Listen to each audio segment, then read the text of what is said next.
হাদির বিচার পাইছেন? পান নাই, পাবেনও না। এই যে হাসতেছি না, আমার এই হাসিটা দেখে মনে হবে যে তুমি একজন হাদি বিদ্বেষী। তুমিও বলবে না, তুই তুই তুই করে করবে যে তুই হাদির বিচার আসলে চাস না, তুই তো বিএনপির দালাল। এই কথাগুলো আসলে অনেকেই বলবে, ম্যাক্সিমাম মানুষ বলবে। তো তাদেরকে আসলে বলবো যে না, তাদেরকে না, আমি নিজে নিজে একা একা বলবো যে সবসময় আবেগ দিয়ে জীবন চলে না, সবসময় আবেগ দিয়ে সময় চলে না, বিবেক দিয়ে কাজ করতে হবে।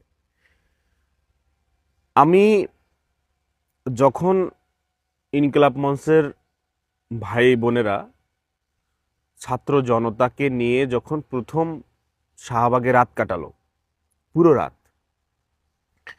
তো তখন ওই পুরো রাতটা আমি ঘুমাতে পারি নাই।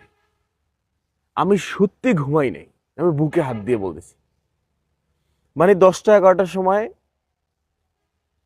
মানে যখন বিছনায় গেলাম, মানে ফোনে দেখতেছি লাইভ চলছে, ভিডিও চলছে, মানে তারা পুরো রাতটা রাস্তায় কাটাইছে, বাচ্চা, মায়েরা, বোনেরা, ভাইরা সবাই মিলা। তো ওই জিনিসটা আমি নিতেই পারি নাই।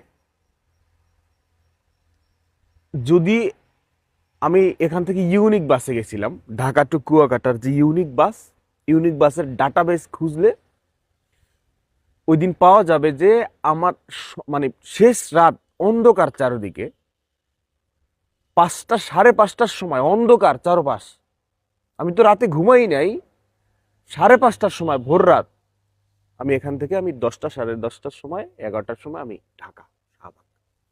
আমি নিজের ভিতরে রাখতে পারিনি, আমি তাদের সাথে গিয়ে জয়েন করছি। হাদি ভাই মূলত এসেছিল আশার আলো দেখাতে। দেখেন একটা ভুল কোথায়, না আমি তো স্ট্রেট ফরওয়ার্ড বলছি যে একটা মানুষকে গুলি করে মেরে ফেলছে, সংসদ ভবনে লাশ ঢুকছে, বাংলাদেশের সব আনাচে কানাচ থেকে মানুষ আসছে। আপনি ওখানে বসেই বলতেন হাদির লাশ এখানেই থাকবে, কোনো দাফন হবে না। হাদির খুনিরা, হাদির খুনির চক্র এখানে আসবে, মানুষ দেখবে, বাংলাদেশের সর্বোচ্চ আইন সিকিউরিটির মাধ্যমে এখান থেকে হ্যান্ডকাপ করে জেলে নিয়ে যাবেন। এই কথা আবার শুনে অনেকে হাসতে পারেন যে এই সিচুয়েশনে তো হ্যান্ডকাপ পরে নেওয়া যাবে না, পাবলিক জনতা মেরে ফেলবে। মেরে ফেলবে। মেরে ফেলার আপনার টান আছে, দুঃখ আছে, আপনার ভয় আছে, আপনার বাঁচার ইচ্ছে আছে, হাদির ছিল না? তো বিচার ওই দিনই শেষ।